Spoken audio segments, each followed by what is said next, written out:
Due to some violent content, parental discretion is advised. Let's get this party started. You ready? Ladies and gentlemen, welcome. 3, 2,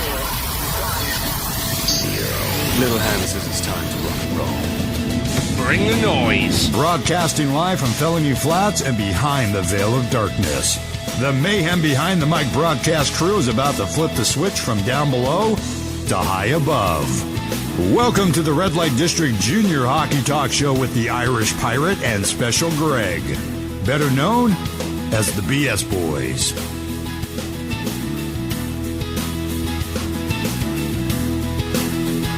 Yes, welcome to another Felony Flats Foobar fiasco. This is the Red Light District Junior Hockey Talk Show. We are the BS Boys, your Mayhem Behind the Mic tour guides, as it were. And another Thursday night at 7:30, we are on air. Yes, we are, live and in person, once again broadcasting from the abandoned warehouse deep within the confines of Portland, Oregon. Hope everyone had a great week. We certainly did. Had a good time calling the game last weekend and getting all set to do another one this weekend as well. But it is Thursday. Tomorrow's Friday, the best day of the week. Oh, I gotta love Fridays, especially after coming off on call. Oh, yeah, man. How'd that go? No, it wasn't too bad.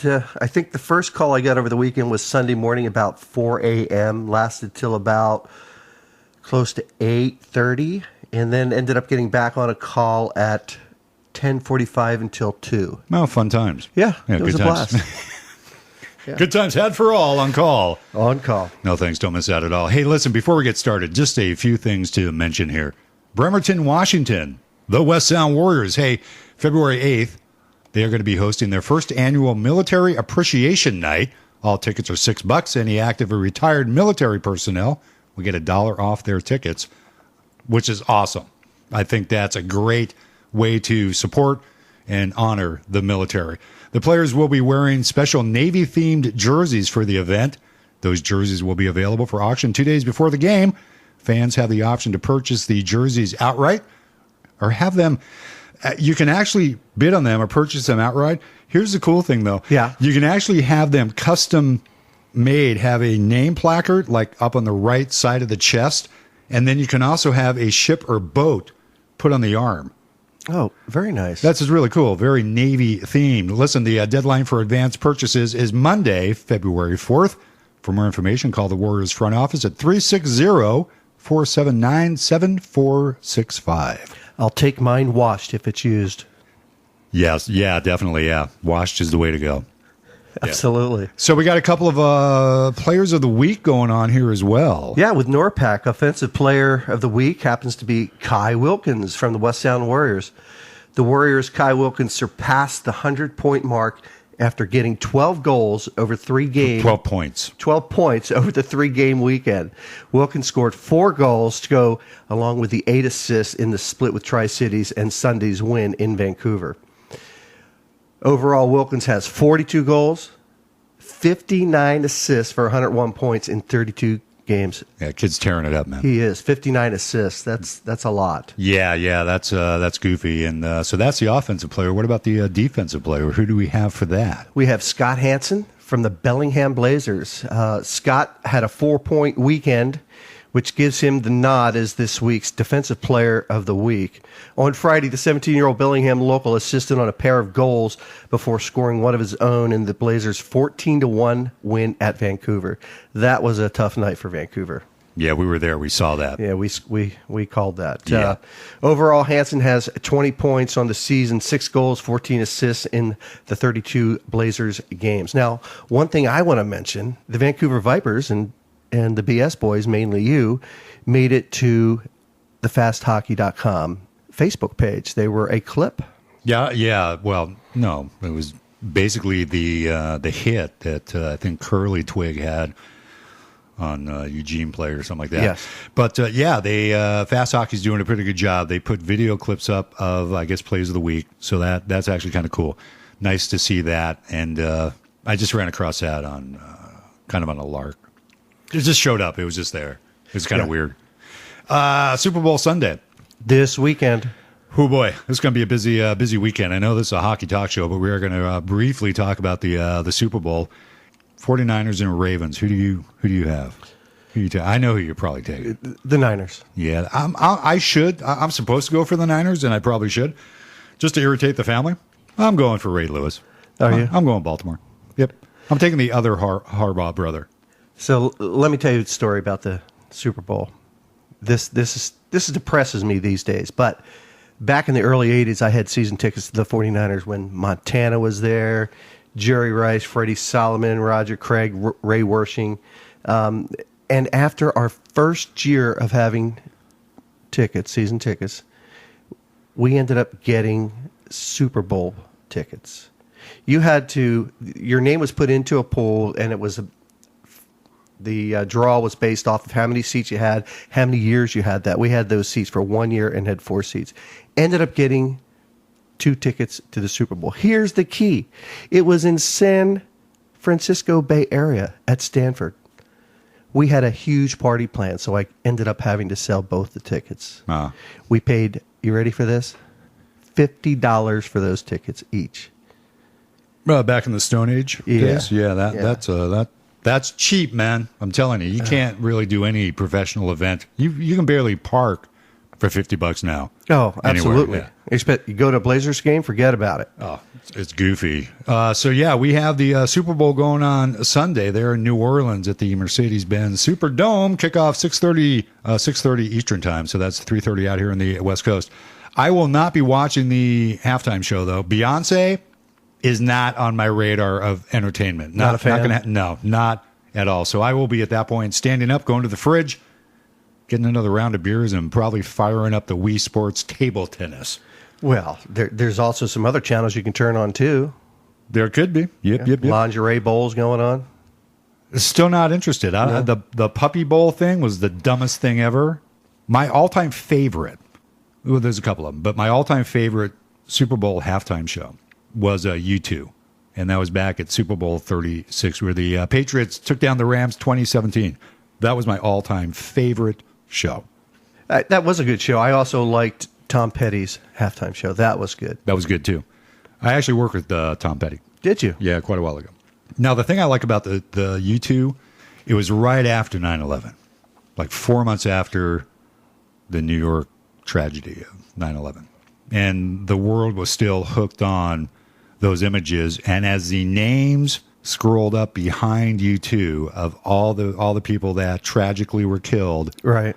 It was Streets of No Name.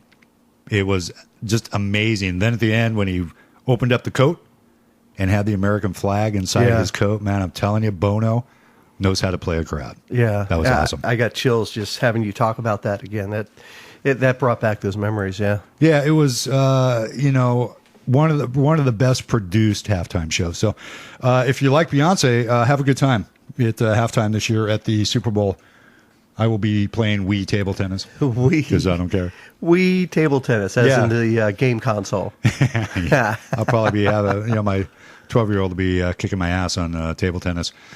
One real quick thing. Well, actually, 2 real quick things. Let's go. We were talking about prior to going on the air, and a couple days prior to this, there had been some discussion about why major junior players cannot receive NCAA eligibility. This is just unbelievable what you're about to hear, folks. There are 2 things that prevent, say, a WHL, OHL, Quebec Major Junior hockey player, anybody in the CHA, the Canadian Hockey League, from qualifying to play in the NCAA ranks. 2 things are preventing that. Number one is the stipend that the players receive, anywhere from, say, $100 to $300 a month. Okay, they're receiving a stipend. And that it's so minimal, it's not even funny. Well, I mean, the rookies probably get at the low end unless they're a superstar, and $100 doesn't even pay for their gas to and from practices and games. No, and what that really is, the way that it's actually stated here, it's my understanding the league pays its players a stipend that is beyond actual and necessary expenses. Therefore, the players are considered professional for $300 a month, or maybe even $100 a month. Okay, that's one thing. Okay, number 2. The other thing is the word major in the classification of hockey. Major, junior. They do not like the name major being associated with hockey. Okay, so it's a name. So why don't we call it elite major? What are you doing? I just muted it. It's sorry about that. People don't know you're working? Oh, wait, this isn't work. This is your off time. No, Yeah. it was AJ. AJ, lovely. So that's the thing. The phrase major in connection with major, junior, and the fact that they get a stipend. And they are considered professional because of that. Now, we had said before going on the air, why didn't the league then send the money to the kid's parents and allow the parents of the kid to allocate the funds to the kid? That takes care of the stipend. It's going to the parent, not the player. Call it elite junior. Good to go. Go play NCAA. Well, it's stupid, man. Those two little things holding up a lot of kids that may want to go to the NCAA route. Now, that doesn't mean the kids don't get an education, because every year they play in major junior, they get a year paid to go to college. And that could be a college in the States or up in Canada. North America, yep. And so, that's not a bad deal. But anyway, the WHL actually awards over 400 scholarships to current and graduate players to attend post-secondary institutions of their choice. So 400 a year. That's a lot. It's a good deal if the kids take advantage of it. Yeah, they have to take advantage of it. So they go up to Canada, they can still play hockey. Exactly. Yeah, so are they even allowed to play club hockey down here? I don't think so. I don't think they're allowed to play, period. At all. Right. Yeah. Because a lot of the ex-Winterhawks actually probably go to PSU, some that still live in town. Some are actually, going to college around the country. But if they go to college in Canada, they can play hockey for the school. They just can't do it down here in the States. Yeah. That one of the players that we know that played for the Winterhawks for a little bit and then went up and played for Spokane, Curtis Darling, he had an opportunity to go play at, I believe it was Maine or Vermont, but he decided to go the WHL route and went with the Winterhawks, and that destroyed his eligibility, and ended up finishing his career in the Dub and going up to go to school somewhere up, I believe, in Montreal, Toronto area, and played college up there for a while. And he has since retired at this point. Yeah, I see him on Facebook every now and then. Last thing we want to talk about, this is a hoop, man. This is goofy. What's that? Well, we were looking at different news articles out there, and this is kind of a religious thing here. Yeah, it's kind of weird. 53% of Americans believes that God rewards athletes who have faith with good health and success. 53% of Americans believe God rewards athletes who have faith with good health and success. Okay. I know. 53% thinks that God actually gives these athletes health and success. I want to know, where was that poll taken? Is that a random poll throughout the United States? Is it one specific area? 53%? Of how many people? You know what I mean? It could be 100 people, 53% of 100 people. We don't get exit poll numbers because they didn't give them. Now, here's the other one. 27% believes that God plays a role in determining which team wins a sporting event. Yeah. Yeah, it has nothing to do with working hard. No, not at all. It's all about faith and religion and how God likes to reward those people. So 36% of Americans who live in the South agree that God plays a role in determining which team wins a sporting event. 28% of Americans who live in the Midwest believe that. 20% of Americans who live in the Northeast believe that God plays a role in determining which team wins a sporting event. 15% of Americans who live in the West. So you know what I get from that? The further west you go, the less we believe that God has anything to do with sporting events. Thank God for the other coast, baby. Left coast, right coast. So yeah. I would agree. I was just looking at that myself when you were talking about it. But I'm not saying I'm not a religious person, but I'm sorry that I don't think there's any chance with everything going on that this would even be a chance if this was real. No, it's not. No, there's no way. I mean, the way I take it is, so what? God isn't impartial.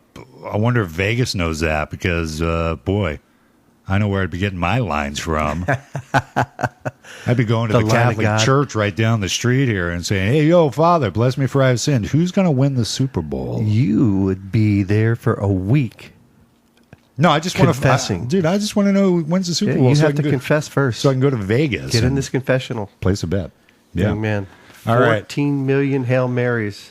Yeah, maybe a while. It may be a while. I may be kind of busy. Busy. We got the A-Dub stuff going on. We actually have a couple of games going on right now. We do. But we're going to get an update on some of those games.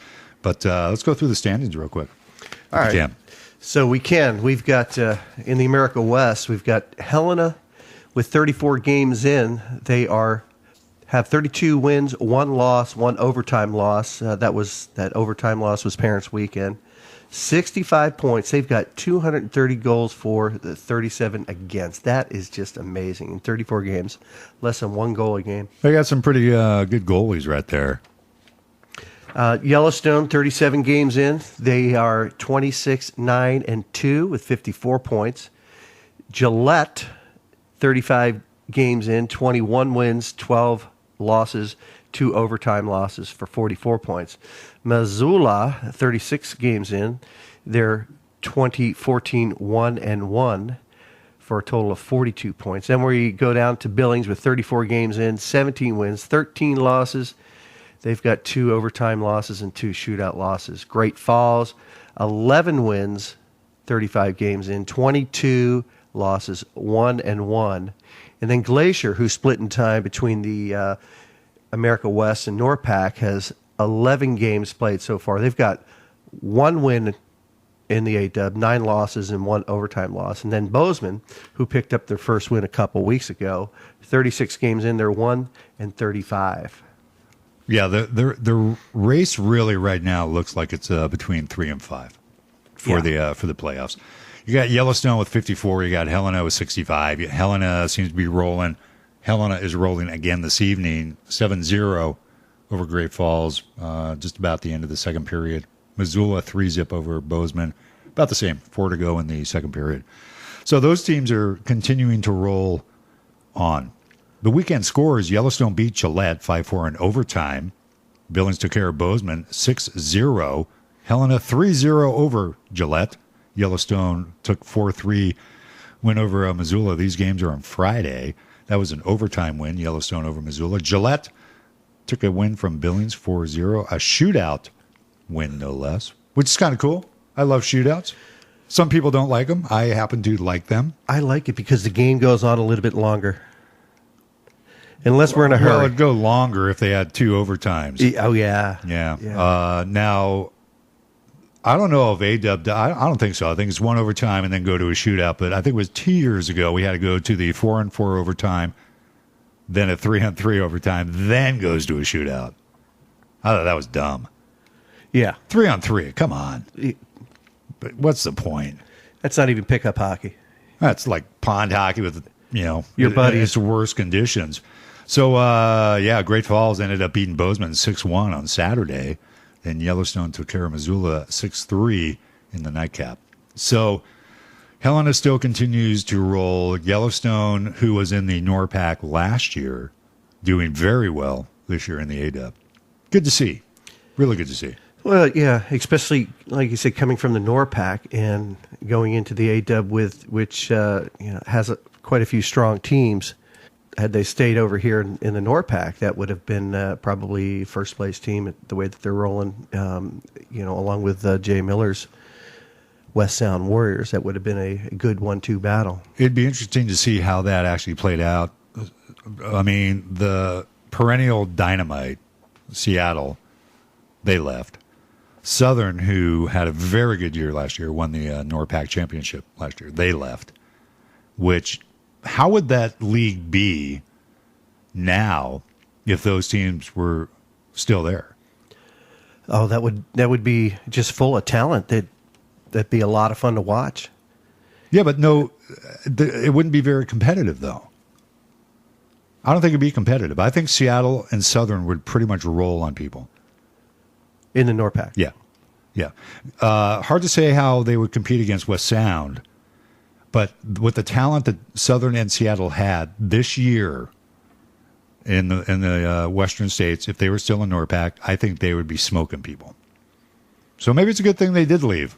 Give someone else a chance to win the Cascade Cup. I don't know. I think it would have been a very good competitive year had they stayed between the top three, 4 teams. I think the decision that Seattle and Medford made was the right decision for them at the time for the reasons that they had, which we don't always know about, but we have some good guesses. But you can't look back at this point. No, it it's is what it is. You can't really tell. I think West Sound has a dynamic team. I think they have a very good team. I think Jay Miller has put together a competitive team.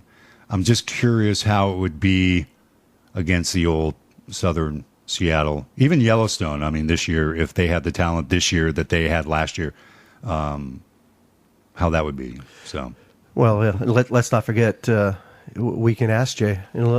Around 9 o'clock. Yeah, we're going to have Jay Miller on later on in the show. Be fun. We also have she's the billet coordinator or billet parent for for the Vancouver Viper team. Yes. Yeah, so Kelly, we think it's going to be Kelly Chavez. Yes. That's going to be calling in here. We're going to talk about billeting. So we'll find out what it's like to have a bunch of hockey players living it. Like, we don't know. I mean, we've got... We've gone through that, but and it's a little different when you have someone that's from out of town, and not that you haven't. You've had buddies of Sean spend weekends at the house were actually billeted with other parents. I've had a billet who played for the Winterhawks stay with us, but he was a friend of the family's. Right.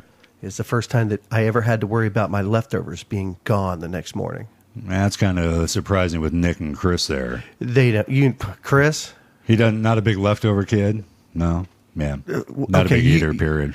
You could probably remember every meal he ordered when we were out of town.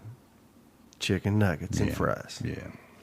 Yep, big eater there. So what do we got coming up this weekend? Upcoming, so we got Helena at Great Falls right now, Bozeman, Missoula right now, which I just updated the score. Gillette is over in Billings tomorrow night, 7:30. Yellowstone, Great Falls, and then Missoula and Helena. That's going to be a fun game to watch as well, as Missoula is floating right now in 4th place, popping over to 1st place Helena tomorrow night, 7:35 puck drop. So that'll be a good game. So that's your A-dub schedule. Look, see, pass looks, all that kind of stuff. If you'd like to call us, 971-258-2840, please do so. I'm getting tired of talking to Special. I want to talk to someone else. I got to talk to somebody. Well, hey. Somebody else. Let's take a break, play a couple commercials, and we'll get our first guest on. We don't have any commercials on the Red Light District Junior Hockey Talk Show. We're looking, though, if you'd like to advertise on the show, you can certainly do that. You can give us a call, 971-258-2840, and talk to us about how you would like to advertise on the Red Light District Junior Hockey Talk Show. We're going to take a break. We're going to be back in just a bit. We're going to get Kelly Chavez on the line of BS.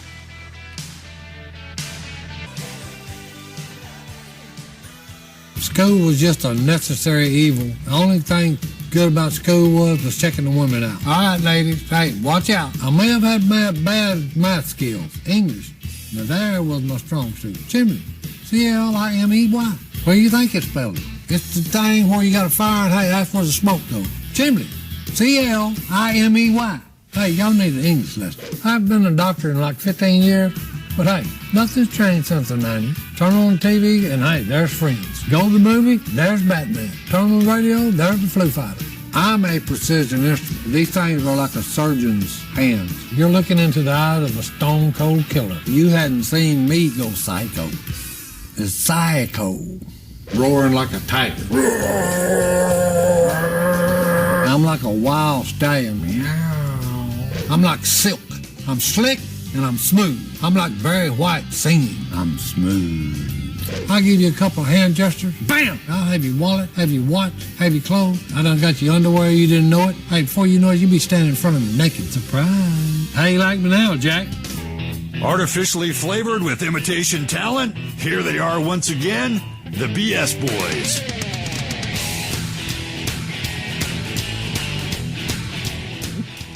Turn on the radio and bam, there's the Foo Fighters. The Foo Fighters. Isn't it the Foo Fighters? Yeah, where the smoke goes up the chimney and like Slimley or whatever he was trying to spell. Oh, man, that's funny. Just an update. 8-1 Helena over Great Falls right now. Second intermission. Still There we go. 3-zip over Bozeman in Missoula. Second intermission. Bringing on the line of BS right now. It's a little departure for us, but we thought it'd be kind of cool to actually bring on a billet parent to find out what it's like to actually house a hockey player that's not your son. Yeah. Don't you think? I think that's... absolutely. Yeah, so on the line of BS, we actually have Kelly Chavez. Kelly, can you hear us okay? I can. How are you? I'm great. How are you guys? We're doing well. Excellent. Well, thank you very much for coming on. Oh, you're welcome. So, why don't you just kind of, treat us like we're 3 years old. Tell us what a billet family actually does as if we don't know anything about hockey. At the billet family, we bring the boys into the home, and for our home, we treat them as they're one of our own family members. So, they do everything that we do as a family, and we try to go to as many games as we can to watch them and our son play. How did you become a billet family, though, originally? Because I know your son plays, but how did this all come up that you actually wanted to house other people's kids? We enjoy being around the boys, and if our son were to go out and play for a different team, we would want them to be in a family environment. So that's how we thought. These boys are coming and they're away from home, and we just wanted to give them, so they felt like they were still in a home, and they could, be relaxed while they're here and be able to concentrate on playing their game, but then know that they have somewhere to come home to and relax. And not have to worry about the stress of, some of the things that hockey players have to worry about. They can come home and relax and feel comfortable. I mean, that's a big part of the responsibility that a billet family has, right? Right. They're boys playing hockey, but on the other side they're kids too, and so we want them to have the best of both sides. Well, and they're away from home, and depending on the age of the player as well, you may go through some transition. Some kids may get homesick. Some kids may have some nutritional things that you got to take care of because, I for one, my son has a buddy who actually has to eat gluten-free.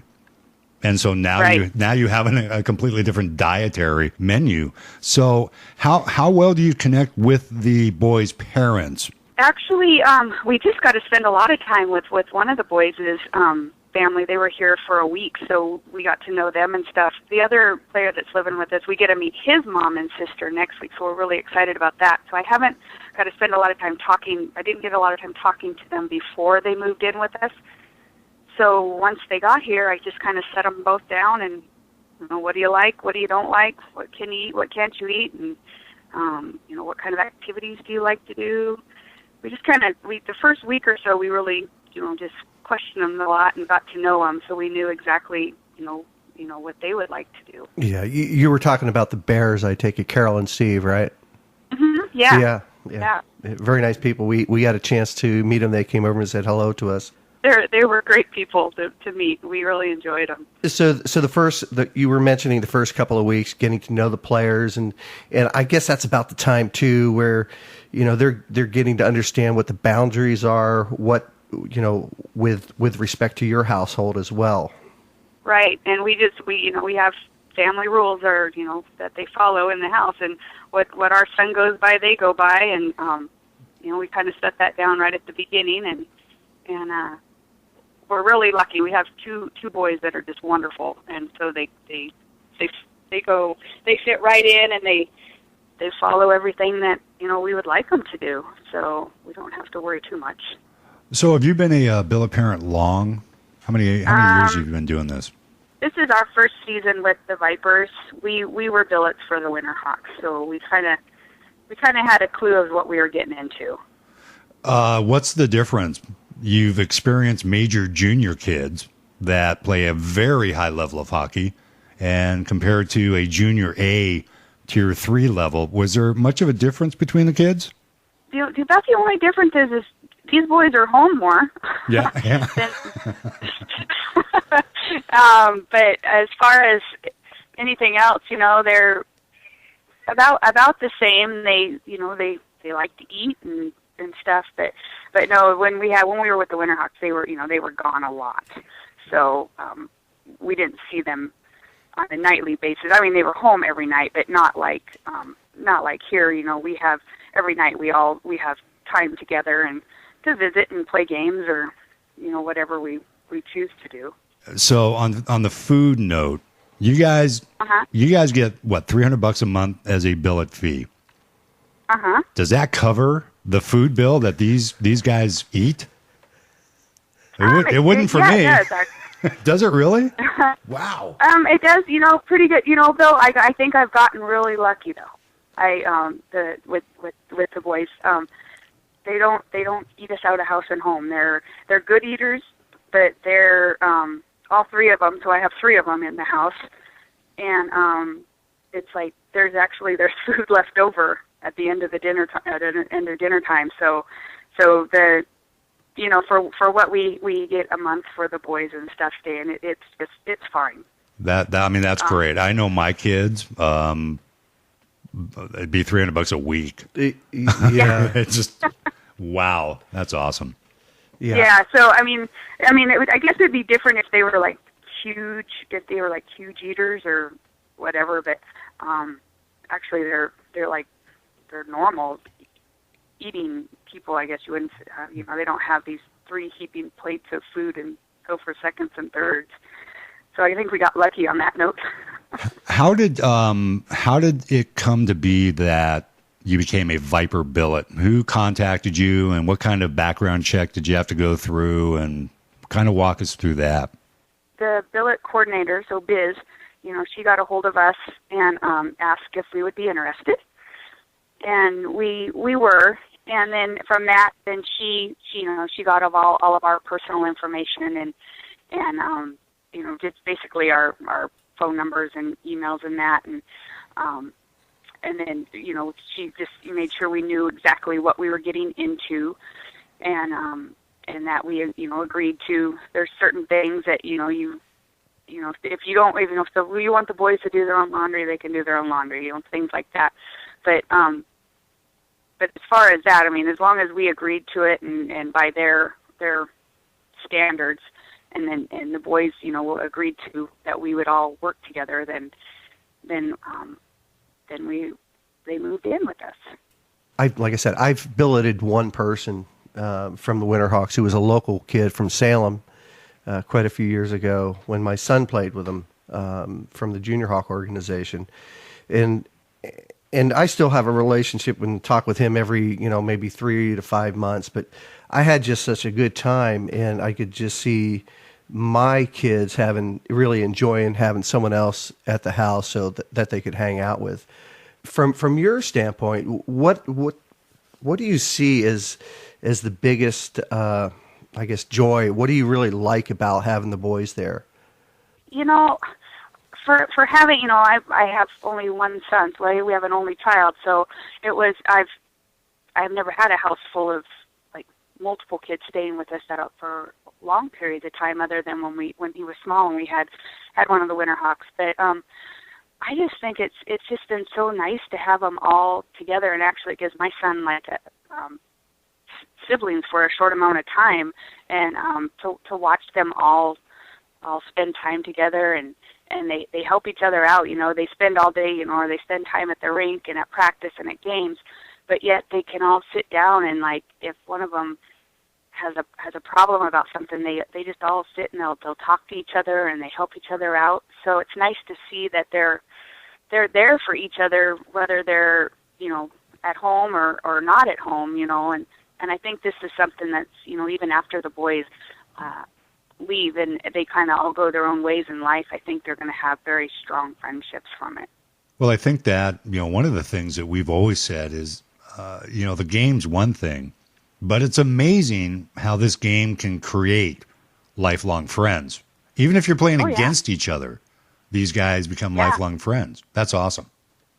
Mhm. Yeah. So, and it's been nice to see, over this season, the bonding of the whole team, but then just the three individual boys here at the house. We're gonna miss them very much when they leave at the end of the season. You do get connected, don't you? You really become close with them. Yeah, they're like we claim them as our boys now, Yeah. So. Yeah. That's awesome. So, do you think this is actually something for everybody, or what would you really say the biggest part of someone wanting to billet? What would be the hardest part for them to get used to? I would say it would be you have to be there for them, not necessarily like all the time, but it's one of those things, before, to get their stuff ready for their games, their meals and stuff, but even just to, for them to know that, they can come home and like someone's going to be there to, say hi or how was your day or something. If you don't want extra people around and you're not willing to like share your space, like all your space, you're probably not one for a billet. I'd probably say that would be the biggest thing. Yeah. It would be the opening your home to someone you don't know. And number one, how do they relate to the space available? And number two, how do you relate to that player? Do you get along with them? Do you have conflicts with them? Because I know there some places have a 3-page billet questionnaire that a player fills out, and then a family is based on those preferences. Was there anything like that involved? No, there wasn't. Okay.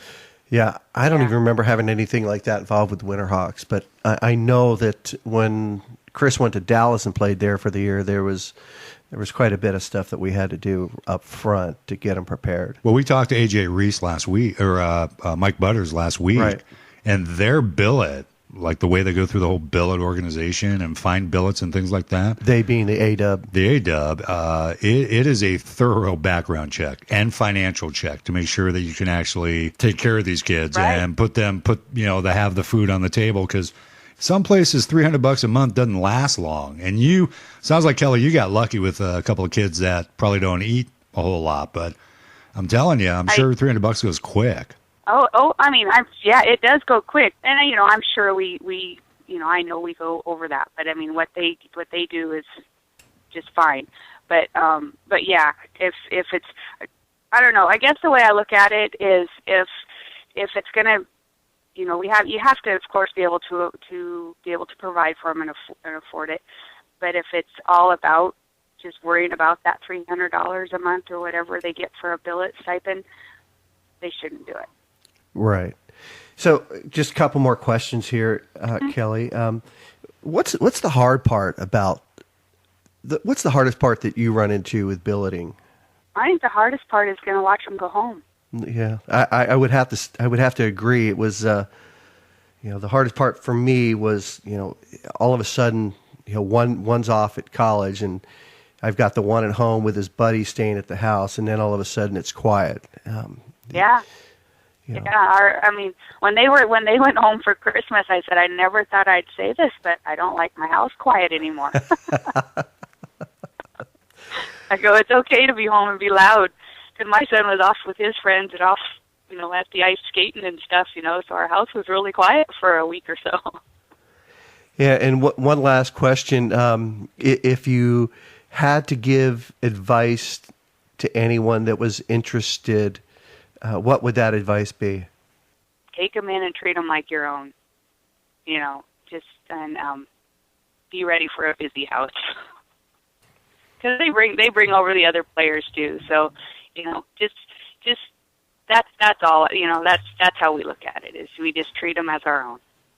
Well, and that's always a good thing, because it does form lifelong memories. Absolutely, between you and the Boyz. So, listen, Kelly, we want to go ahead and wrap this up. We sure appreciate you popping on here and letting people know kind of what it's like to have other hockey players in the house and what it's like to be a billet parent. So, we do appreciate it, Kelly. Thanks very much. Oh, you're welcome. Okay, you take care. Have a good night. And we'll see you at the game. Bye-bye. Kelly Chavez. Thank you very much for coming on. Learning a little bit about the billeting and hoping that got some good information out there for anybody listening that may be interested in billeting. Well, it's not for everyone, and I wouldn't do it. There's no way. I enjoyed it. I enjoyed having the Winterhawk over the house, and I think I enjoyed it more because we had known him already for years, right? Yeah, we had known, and so you got lucky with that. But billeting's not something on the horizon for me ever. I've heard some really wicked bad billeting nightmare stories. One involves the Winterhawks, and I won't go into that. One involves my own kid. I won't go into that. And that completely turned me off of the billeting thing. Yeah. Ever. Well, I'll say this about it. When Chris went down to Dallas to play, he came back a different person in many aspects. But the one thing that I really liked is that he was eating more than just chicken nuggets. Well, you know what? I think Chris grew up a lot. He really did grow up. I saw a huge change in Chris from the time he left to the time he came back. So listen, let's pop over here to the Western State and run through this kind of quick. There's quite a bit going on here, and there's some pretty good stories happening in the Western States. Last weekend, Idaho popped over to Southern, and that was kind of a long-anticipated 3 games between those two teams. And 3 good games, too. And from start to finish, every single one. And I got to catch the Sunday game. I watched that whole game. Man, that was fun to watch. It was heartbreaking for Southern with the outcome, but I enjoyed watching every single game. Yeah, so Idaho being number 1 in the league right now, rolling on people, took the first game 4-3 in overtime, so the Spartans came away with a point, which tied them with Ogden. So that was huge. A lot of people did not give Southern a chance in this 3-game set.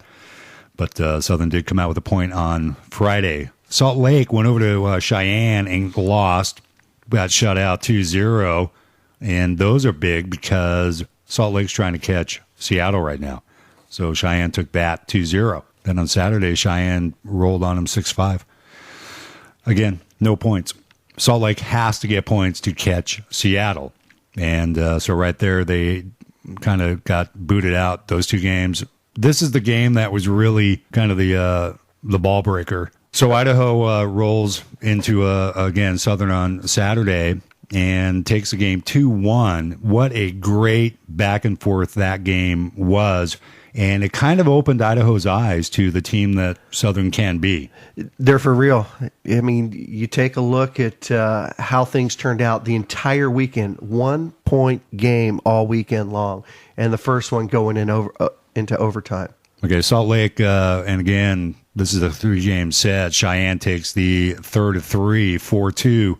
So Salt Lake walks away with no points, closing no ground on Seattle. And Seattle's hosting Salt Lake this weekend. So Idaho, on the Sunday game that Special alluded to, took the game 4-3. Now, the sort of the bad thing about this for the Idaho side is Idaho was down 3-0 going into the third period. And Southern picked up a new player, Sebastian Romeo, that played on Sunday, and he went to work right away, like 18 seconds into the game, he scored. He got his first goal, yep. Yeah.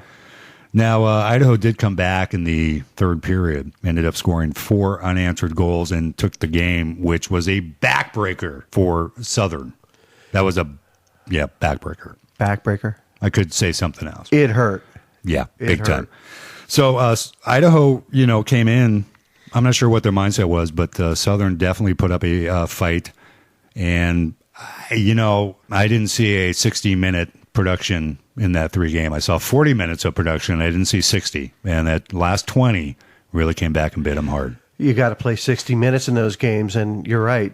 The game that I watched on Sunday, it appeared to me that Southern just did not come out and play with the intensity that they had in the first two.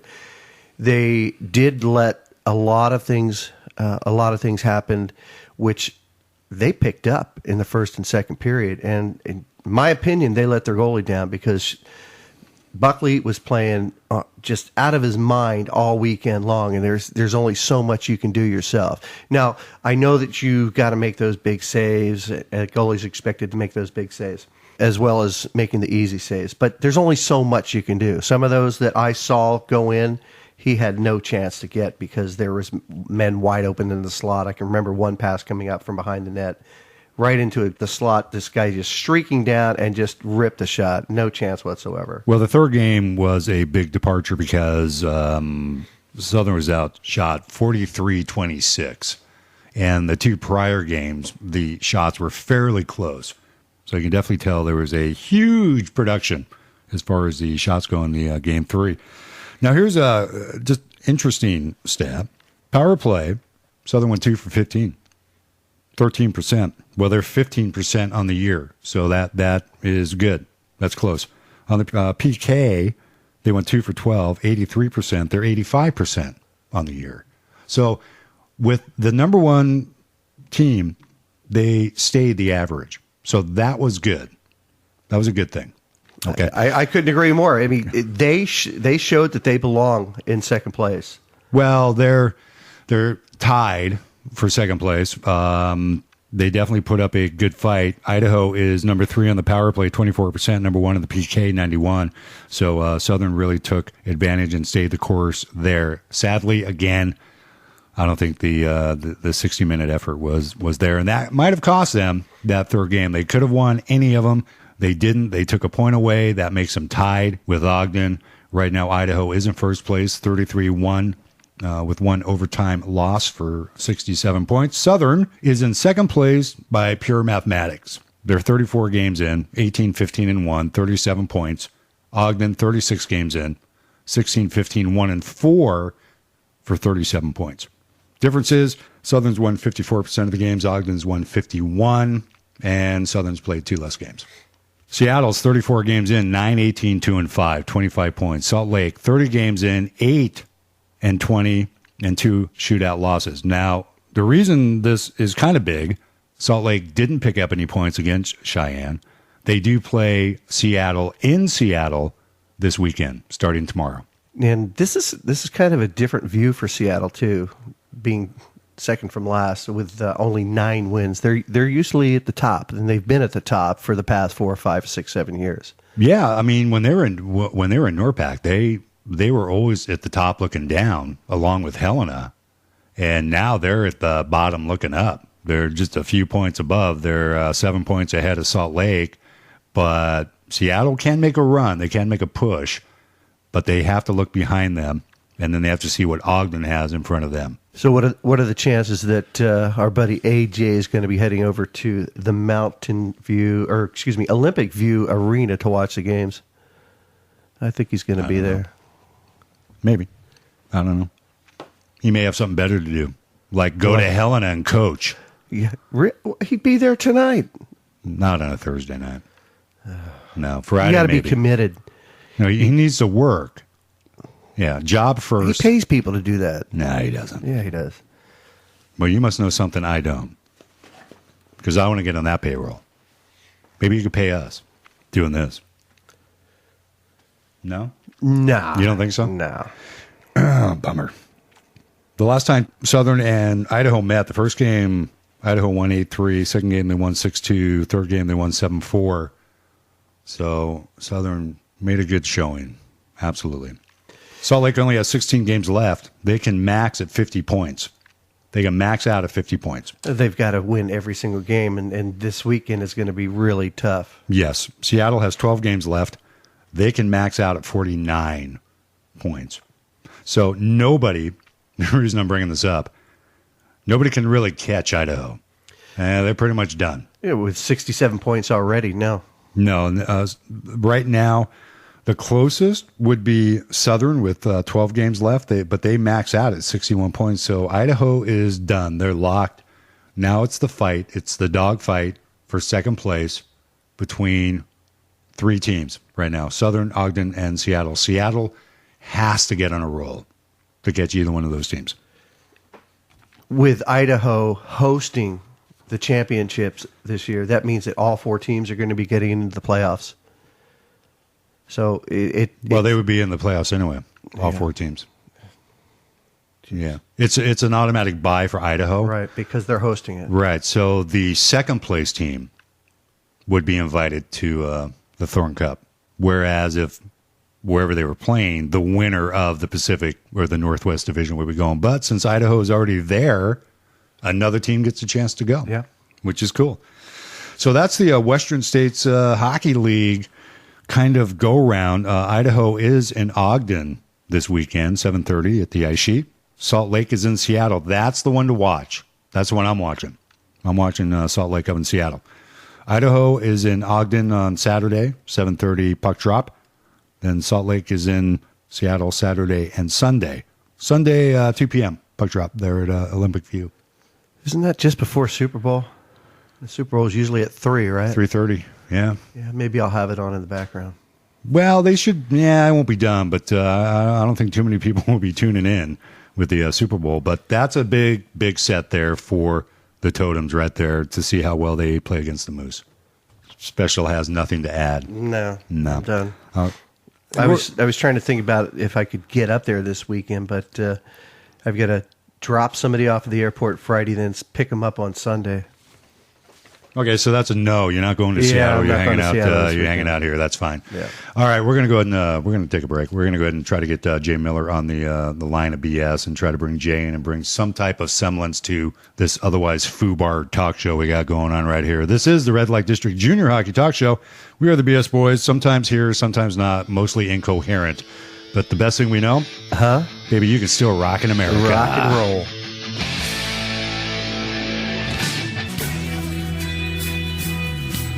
Squeezin', pleasin', wheezin', easin', sea breezin', blue cheesin', appeasin', deep freezin', Siamesin', expertisin', and of course, damn, ran out of rhymes. Well, here they are back once again, the BS Boys. Nice rhyming, Steve. I was hoping you would be playing some more, I don't know, Psy-isms, as I call them. No, that was all the Psy I had. I'm Psy'd out. Well, hey. Well, maybe later. Maybe next week. Next week, tomorrow night. Yeah. Yeah, we'll go Psy crazy. Psy crazy. I like that. Psycho. Hey, on the phone of the line of BS, we have head coach, West Sound Warriors, Mr. Jay Miller. Jay, how are you tonight? I'm doing well.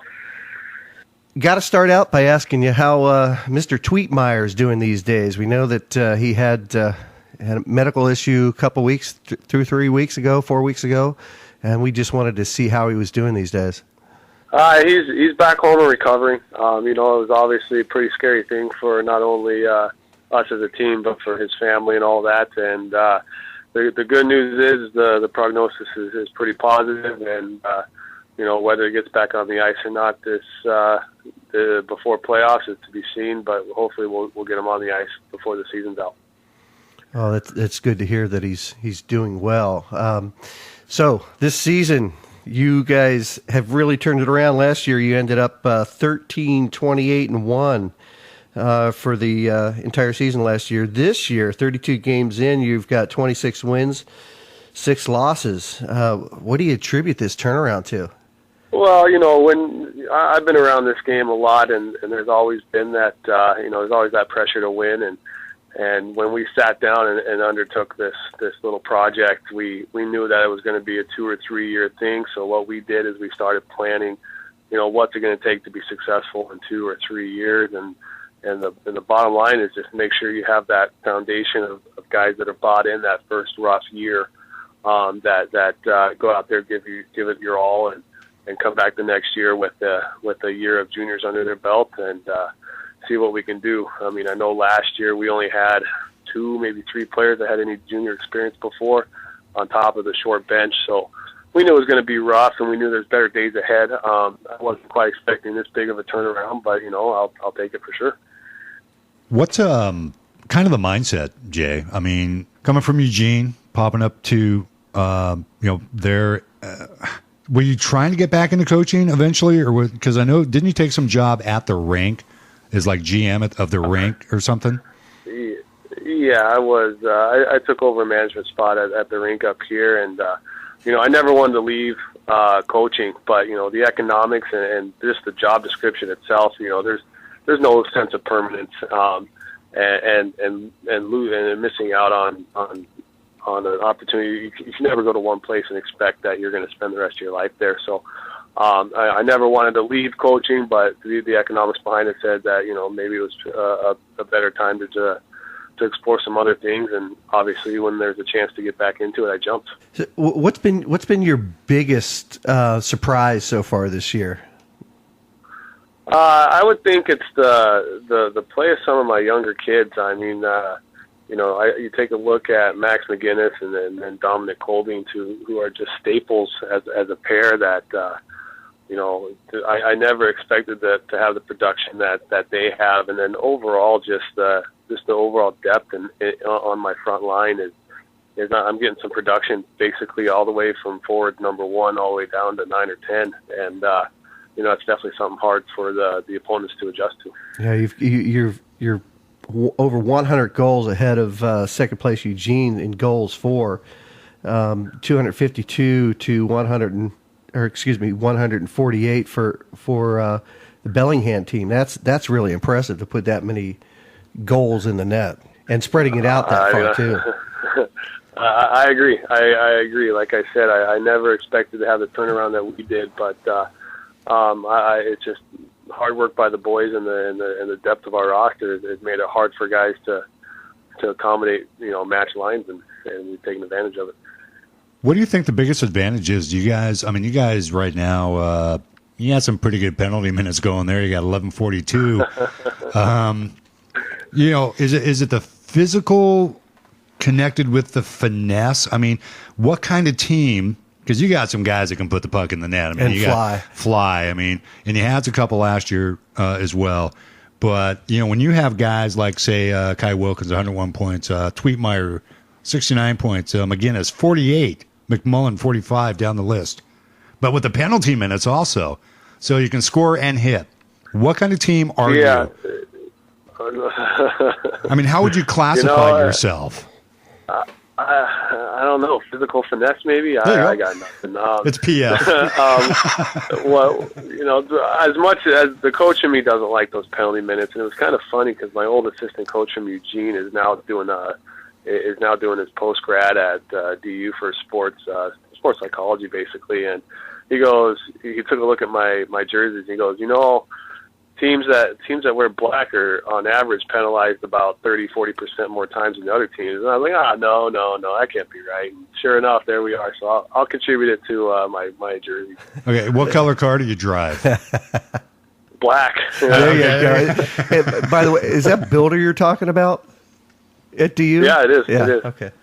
Yeah, because they say right now, I mean, kind of that psychology aspect of it, black isn't really necessarily the most pulled over car. Red is. But black is a close second. Good. There you go. Well, it just turns out that my away jerseys are red too. So. Oh, great. That's well, awesome. We only see one color when we play them, though, Steve. That's why.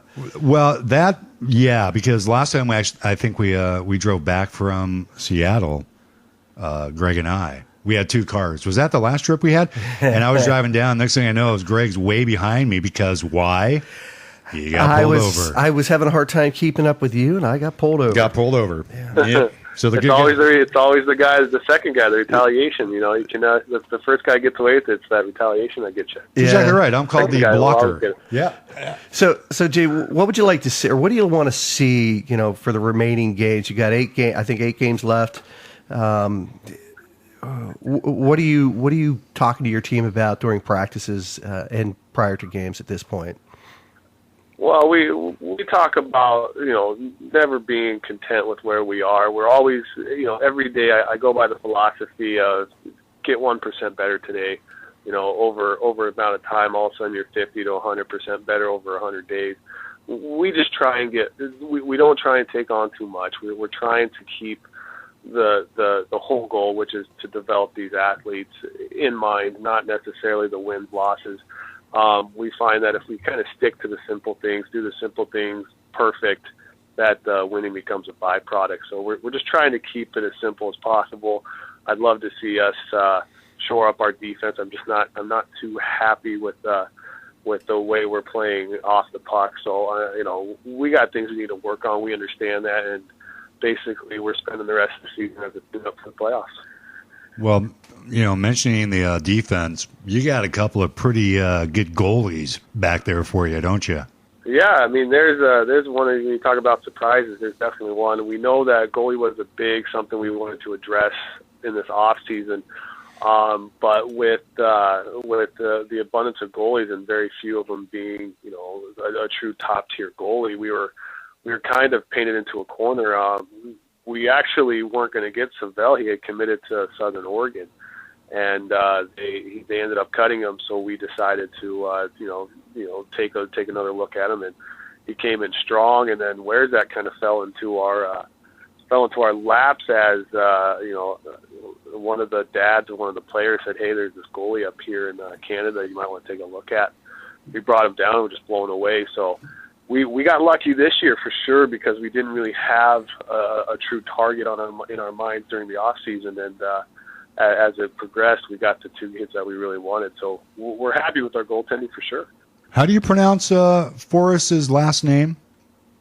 Savell, S-A-V-L. Okay, we're right. Okay, we were guessing most of the time, and then I think we got an email from his mom. Yeah. We've heard quite a few of them. I think Tri-City still calls him Saville. So, no, we got the mommy lecture, and so we for sure know how to pronounce his name. And that's one of the hardest things actually about our job is some guys have pretty easy names to pronounce. Other like guys, Pijanowski. Yeah, there's another one. Well, that one gets off a little bit. That was a little tough. But yeah, you got two pretty hot goalies right now. You got Wierzak, 12 wins, 3 losses, 2.48. Not a bad goals against. Hot save percentage, 9.25. Then you got Forrest, 14 and 3. Goals against goes up a little bit, 3.24, but again over 90%. Where when you were kind of sitting there thinking about we're goalie. When you build a team, I mean, don't you really need to build from the goal line out and have an idea of who's going to be between the pipes for you? You really do. You really do. That ideally, that's the way you want it. Unfortunately, with what I had on my big board, I kind of did it backwards. I looked at, well, if I don't have a sure-cut goalie in mind, granted the other, I had no idea I was going to land these two. I figured, well, the best defense is good offense, and maybe if we keep the puck on our stick enough, we can accommodate for a goaltending situation that I may not be 100% happy with. Now, the good news is I still got, I was able to get that offensive help and still get the goalies that I wanted. So it was a bonus for sure. What do you think about you guys right now, you're at 52 points. If Eugene, takes the rest of their 9 games, they can only get 55. So you guys are pretty close to locking this thing up. Mm-hmm. Nationals, kind of on your mind, because Nationals really is all about kind of speed, and it's more like an offensive showcase. What do you actually think with the roster now? Because there's still a little time, to move some stuff around. How do you think this team right now will compete if you make it back to Natties? I'm always hopeful, right? I hope for the best, prepare for the worst.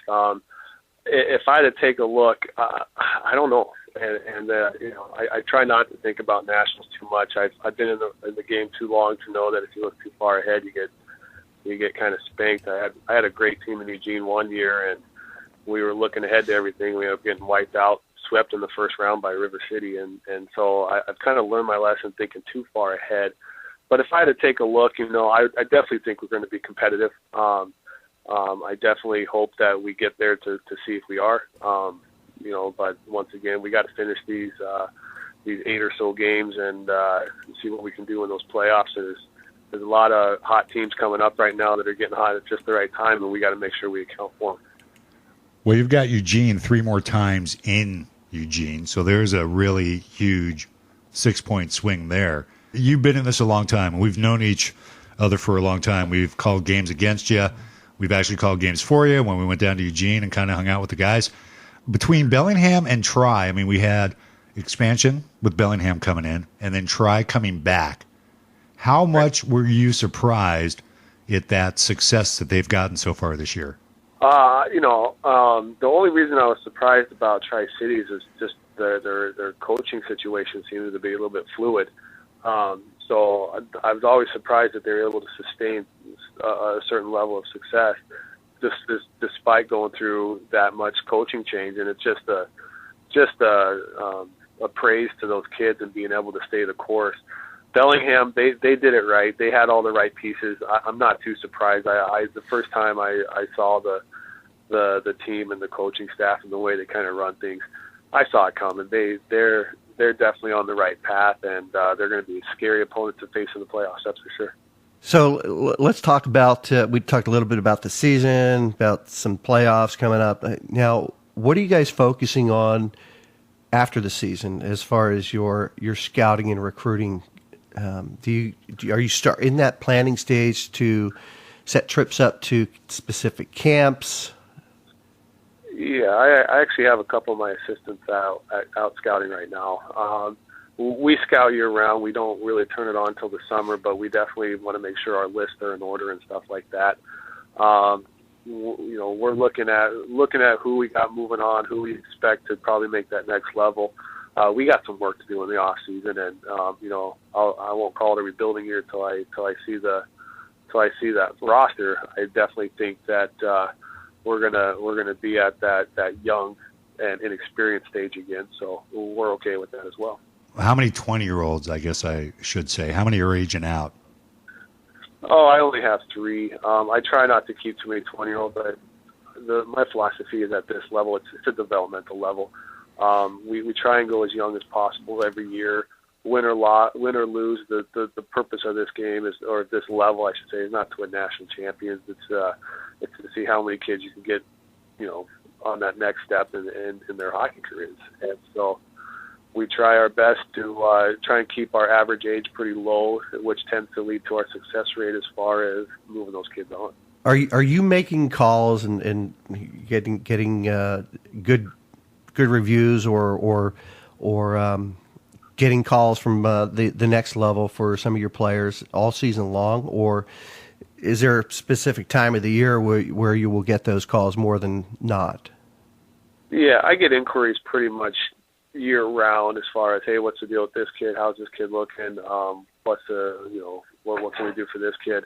But there's always those big times when teams are looking, usually right after the NA showcase in Blaine, and then usually late December, early January, maybe even late January, when those teams that are mid-range are looking for a little bit of push, a little bit of depth, where they don't feel like they're going to get that from a AAA caliber player. They're going to start looking towards the juniors. So we get a lot of calls right around then and now. And I mean, last year we lost Tweetmeyer, Mueller, and Farkas all at this time. So, you kind of brace yourself, and if it happens, you plug away and keep playing. And if it doesn't, then maybe you take a little run. What are Mueller and Farkas doing right now? Are they still up there at the NA level? No. Farkas is playing in Saskatchewan for Weyburn. Oh, okay. Yeah. And I believe he was going to college now. I haven't checked on him in a little bit. So. Well, that's always kind of the scary thing is, you build this team. All of a sudden, the next level comes calling and wants to destroy your team. And you, as a good coach, smile and go, gladly take them. Yep. How hard is that really, deep down, to go, oh, man, just please stay. Please stay. Isn't that tough? That's tough, man. Funny thing is the first call, you get that little knot in your stomach, you get the little sweats, and then when you see the kids and you tell them, you get how happy they are. That's what it's about. And oh God, it sucks. But Yeah. it actually helps me out more as far as recruiting and staying true to my word that if they go, they go. And like we did last year, win or lose, we're the whole roster. I sit them down on the first day and say, I don't care if 24 of you guys get moved up. I expect that one person to come to work every day and give me their all, and they commit to that. So the kids are prepared. They know it's part of the business, and as much as I cry a little bit at home, but it's exciting. It's exciting. Well, it's a smile, man. Little part of that. Absolutely. Yeah. The smile you get from telling a kid, hey, just got off the phone with XYZ Club, and you're going. We mentioned it earlier in the show, but tell us a little bit about the military appreciation night you guys got going up there on February 8th. We're pretty excited about it. I don't know if you know much about the area up here, but we got, probably 2 or 3 naval bases right around us, all of them with those big nuclear subs you see on the movies and all that. So, we got anywhere from 50 to 60,000 military people just in our demographic. So we really feel like it's a little bit extra special for us to hold on to something like that, because they are such a vital part of our local community as well as obviously the world community. So we want to make sure that we tell them how much we appreciate it. The boys love wearing the special jerseys and playing for the troops, and we'll make a big night of it and make some fun and hopefully walk out with a win. As far as the rest of the season, or let me take the question a little bit different. Have you had what's the biggest difficulty that you've had so far this season? I'd probably say the struggle with overconfidence. We started off hot, and being around the business for so long, you know that teams are just going to get better. So you've got to do what you can to keep yourself in that first place or top end area. I mean, you have a target on your back. When you're winning by some of the margins that we're winning, the referees aren't going to help you. And my biggest problem right now is making sure the kids can operate when the game is close and it's a gut check time. It's something we don't see very often, and I'm always excited when the game is close because it gives my kids a chance to really feel what it should be like, where you should have that fear / anxiety, excitement for a close game and play that way to where you don't become a liability. What do you do with the boys when you notice a little bit of overconfidence, maybe, after a period and you got a close game, or maybe during the week at practice? What is your approach? It differs depending on the situation. Sometimes I just let it go and then watch kind of, I'll tell them, hey, be careful of overconfidence. And then next game comes and the team hands it to us. I say, well, see, there you go. And a lot of these kids, they need to see it, to do it. I mean, I got so much skill. I'm telling a kid, hey, you probably shouldn't make that crossover move. You should probably go to that open ice. They do the crossover move and score. I can't yell at them, hey, don't do that crossover move, because they're going to turn to me and be like, hey, I scored, right? So yeah. It's when the team when we're overconfident, and I'm telling them, hey, don't be overconfident. Don't think you're all that, because you really aren't. Sometimes it just takes the example to set them straight again. And, the kids don't tend to make it affect come game day. It's just always a worry of mine. So, well, when you have I'm just looking here, Jay, on some of the past scores. You've got back on the 16th of December, you really laid a spanking on Vancouver, 17-0 up there. Then you come back the next night, and you have Eugene, and end up taking 2 losses back to back.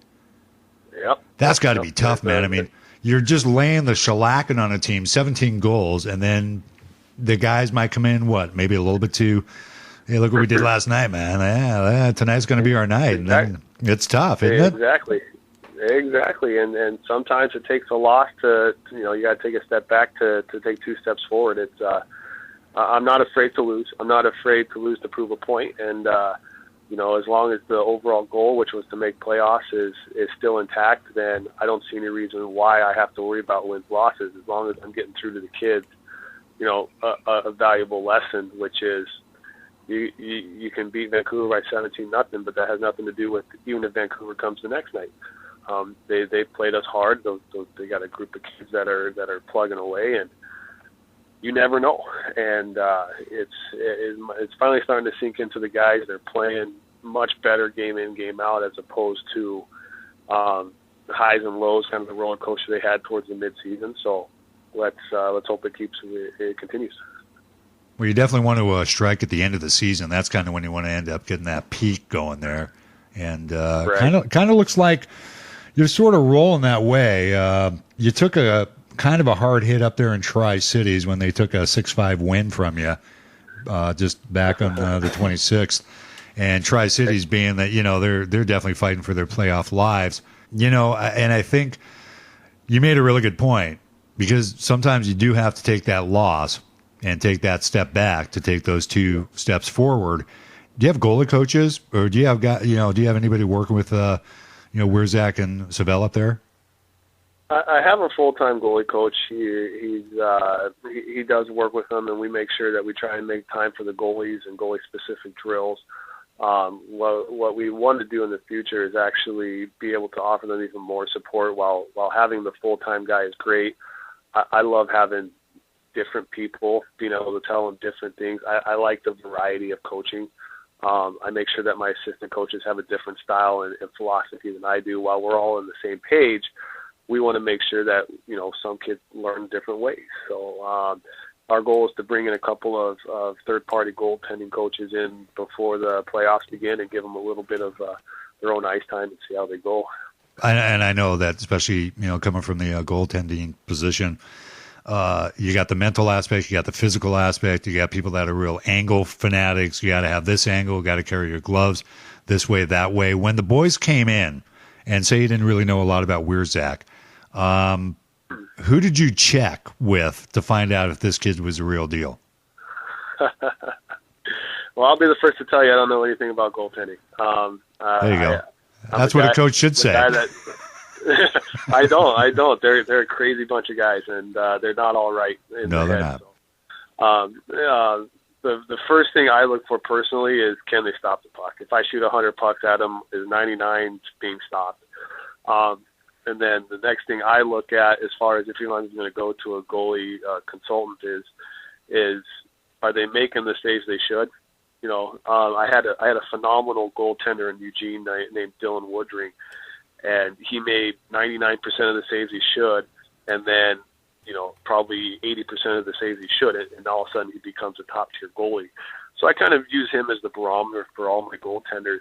Once I weed through, the crowd, then I start to narrow it down and say, hey, tell me about this kid. What am I not seeing? And then they go crazy and talk about glove angles and pushes and all that stuff. And I kind of smile and nod and default to them as far as who we should take. So a blast from the past, Woody.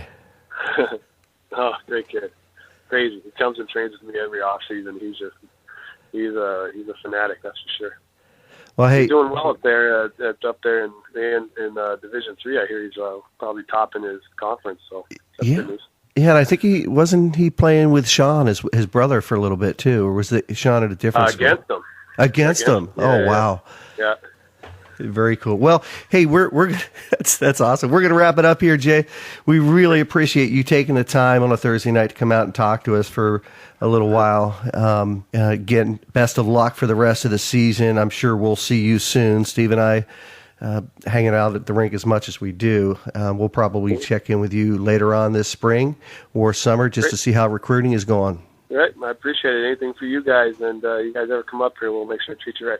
All right, buddy. Hey, we appreciate it. Thank you, Jay. We'll talk to you later on. Yep. Talk to you. Bye-bye. Yep. Jay Miller, there. Good insights. Good insight into what's going on up there at West Sound. Well, we talked quite a bit about what has happened in the past, what's coming up in the future. He's been there, at the low times, and he is kind of riding high at the high time right now, leading the NORPAC with his West Sound Warrior team. So let's go over the. Let's do that, shall we? I think so. Yeah, let's rip through that. So we've got some weekend games and scores and highlights to bring to you all out there listening to us. I don't know if the highlights. Well, yeah, the video. It's right here, right?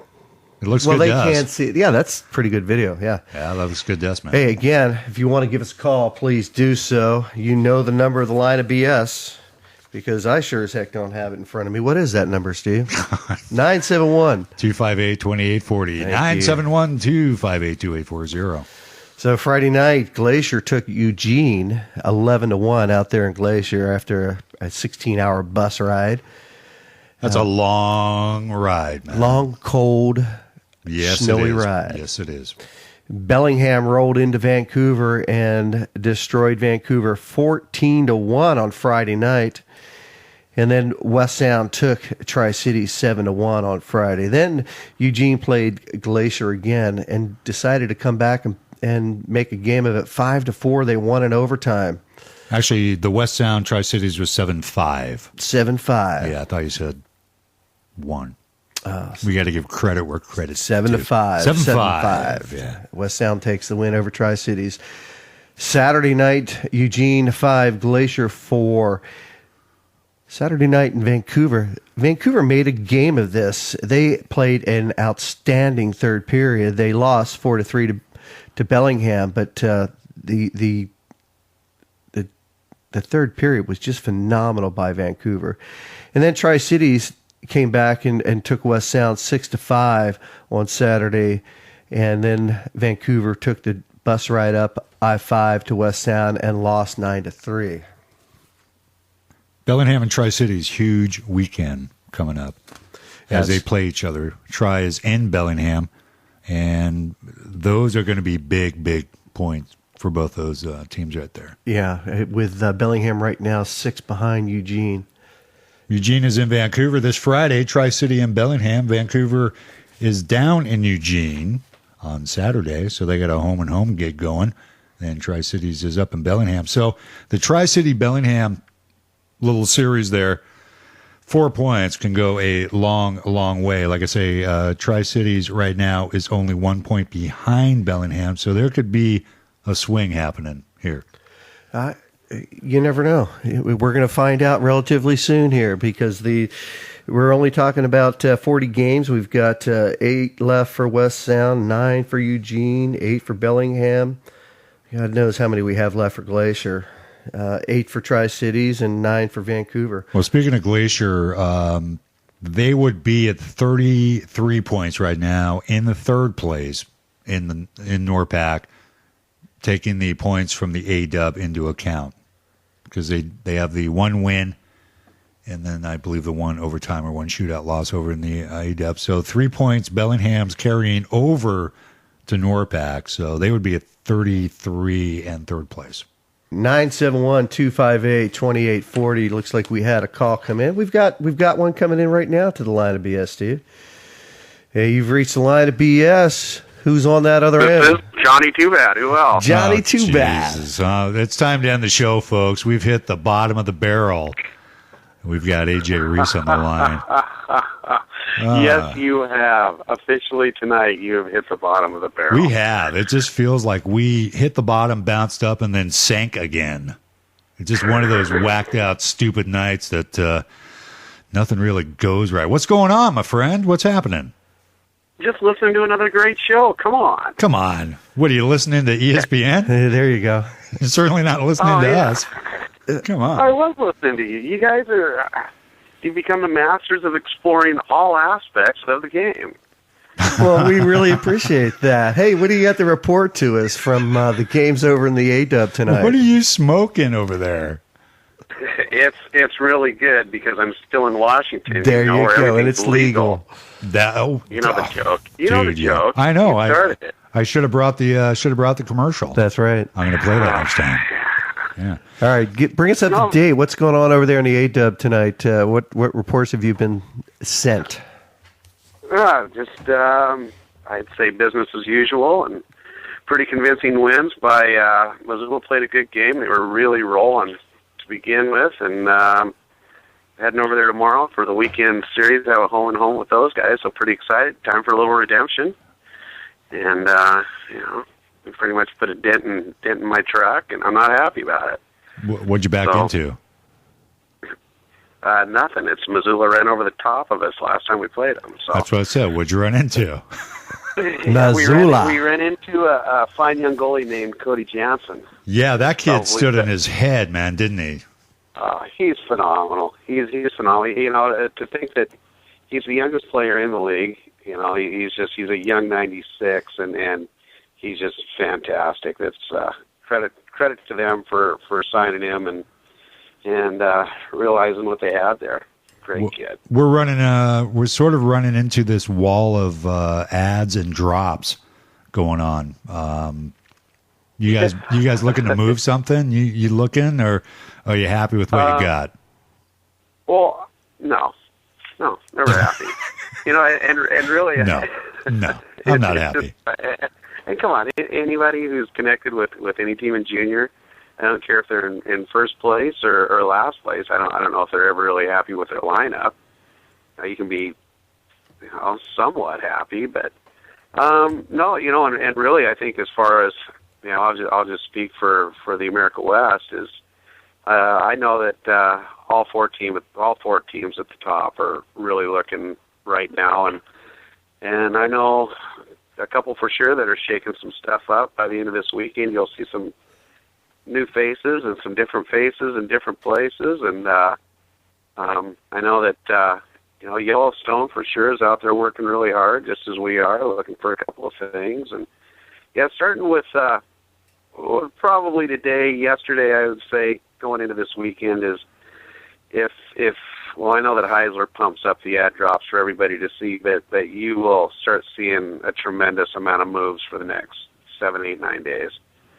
And when's the freeze date? Every league. When do you guys freeze it? The freeze is on the 10th. Okay. Trading is over for all intents and purposes on the 8th, and some things can happen. You can maneuver some stuff and still get some guys until the 10th, but they lock her up solid on the 10th. You had, I think we had talked about, was last year? You had the Ben Henney. You're trying to add Ben Henney at the very last second. Yeah. No, the team he was on, Northern Lights, were dropping him at 11:58, and we knew they were going to, and we're trying to add him at 11:59, and it was in the end we won out because we actually did push Send at the right time and was able to play, but not before being drug over the coals. But we're kind of used to that, and I mean it's everything's a fight. Well, you're Helena, man. I mean, you're supposed to be drug over the coals. Yeah. Isn't that the way it goes? Come on, yeah, you're used to it. Let me. How many teams make the playoffs in the A-Dub? 4. Only 4. 4 teams. Yep.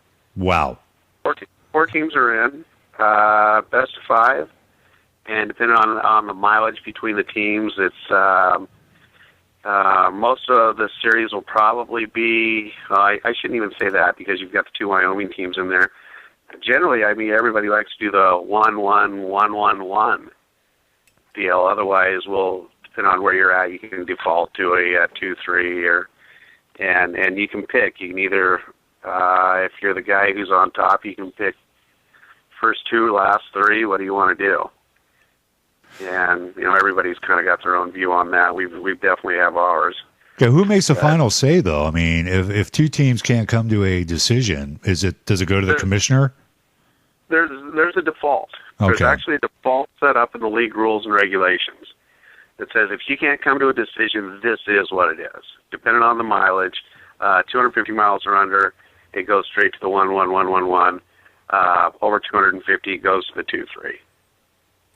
So they'll always say, and you get them in 2 weekends, because as we've talked before, everything in the A-Dub's so gate driven.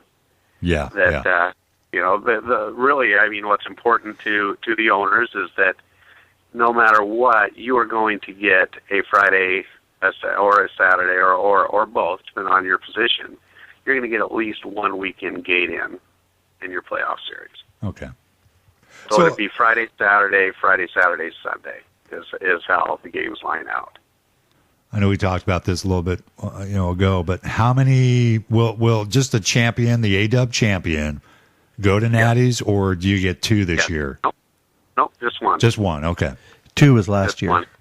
Yeah. Well, last year they actually allowed us 3. They allowed us in as defending national champs, and then 2 other teams, which, and ironically, I mean, I think it speaks volumes for the league, but the number 3 team, Billings, it made it into the crossover. Yeah, they did well. That's the Missoula, and I think Missoula could have done fantastic.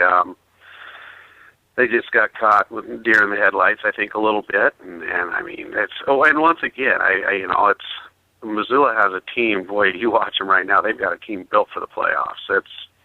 It's going to get good. It's going to get real good. Regular season's not going to be worth crap by the time the deadline's over, because there's some teams. You look at the fact that I don't know if you guys are up on the Duluth Clydesdales and the SI. They folded up shop last week, and so essentially there's 20, 21 players that just got slammed onto the market. And I think I heard you guys allude to that. Romeo kid that's went to Southern. Right. He was one of them. They USA Hockey froze the roster for everybody in USA Hockey, and so the guys in the AAU was I don't even know if you call it poaching if you've got the Salt Lake out, they're just walking up to it. But so they had free reign on some of those kids, but there's some of those kids dumped out there, and then the rest of us we're always working on relationships and hoping for a couple guys from the NA. Well, that's got to be tough on the kids to make it this far and put this much effort into a team and to have the team fold. Well, it's always an interesting subject, and I guess it depends on how you look at what is junior hockey. Junior hockey, it's there for development. It's there to develop players. Our motto, or whatever you want to say it, in Helena is regular season's for the players, and postseason is for the team, and that's the way that we feel, and we haven't shuffled much this year at all, and essentially we have given you all season of the best that we think there is out there to offer for the chance to be in that 25. Now, if maybe we miss the boat, maybe, and generally that's how we look at it, is that if you're not in the 25, we missed the boat on what we thought your potential for a player was. What's the phone aspect now? People calling you, looking? Yeah. Are they? Yeah, it's kind of funny. For the last, I don't know, I watch a ton of games anyways, but for the last 3-4 nights, it's almost been exclusively phone rings, kid calls, watch games of that player if we're not familiar with them already, and get back to them. But it's just a different animal out there now with the AAU and all that, because it's guys wanting out of that and continually passing for whatever reason. Not continually, but we'll see what shapes out here. Well, it's great that you're able to at least spend an hour or so listening to the BS Boys with all of the stuff that you got going on with the team. And Well, the only 3 games on tonight were Missoula, Helena, and Wenatchee. So you get those 3 games up, turn the sound down, and listen to you guys. That's pretty good living, isn't it? No, you know what? You actually missed the full contact pillow fighting championship on the Ocho. So, oh, no. Yeah. So you really blew that one. Listening to us. You TiVoed it, right? Dude, I can't even get I can't get my family to listen to me. And here you are up in, La La Land with 3 games on and listening to us. If you listen to the announcers, it throws you off on the game. Well, that's always been my deal. Well, thanks, man. Thanks for that.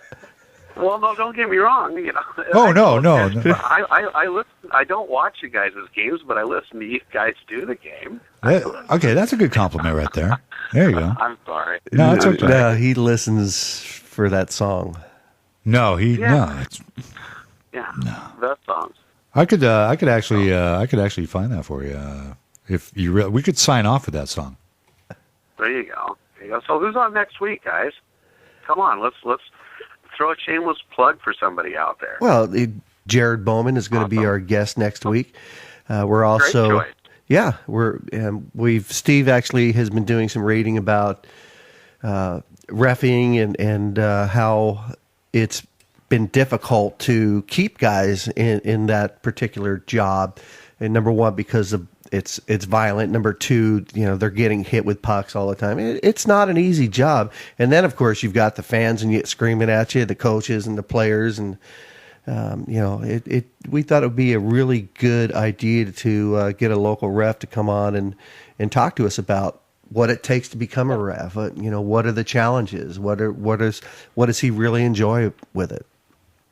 Well, especially one like him. I mean, Jared's been around for a long time, and he's a good guy. So great choice. Great choice. And plus, he'll bring a ton of knowledge. And he got the call. He got to actually go up and call a CHL game, I guess, in the Central Hockey League. That's good. Yeah, which is very cool. So well, and one other thing, and we're trying to get this guy Fatsy Leshaft on, but I don't know if we're going to be able to get him on a second time. I don't know if he still has the wig. Yeah, there you go, right there. There's the Wiggles and Ritalin song right there for AJ Reeves. Show. Yeah, thanks, buddy. You have to call in next week when we can really screw up. Oh, there you go. Beautiful. I'll wake up then. All right, buddy. Take care. Thanks. Hey, thanks for calling in. All Bye. right. See you guys. Bye-bye. Oh, yeah. There he is. Always a good caller. It's the AJ theme song right here, which I'm going to have to bring down right now. Bring down. Well, and I'll tell you why, because we're about to break every single known copyright law YouTube has in the world, and we don't want to do that. So let me ask you this: Howard Stern has his whack pack. Is HAR whack pack? He is our man about not with all the knowledge. Junior hockey. I have no idea. I don't know what you're talking about. I don't do the Howard Stern thing. Anyway, that is going to pretty much, I don't know. I think we've run its course. We are done. We are not going to drag this out a whole lot longer simply because we should have stopped 2 hours ago. That's when we started. Exactly. Exactly. So that's going to wrap up, pretty much another edition of the Red Light District Junior Hockey Talk Show. All right. Thanks for hanging out. It's kind of one of those things that, we're like an accident. You just can't turn away from it. you just got to stay with it the whole time. Yeah.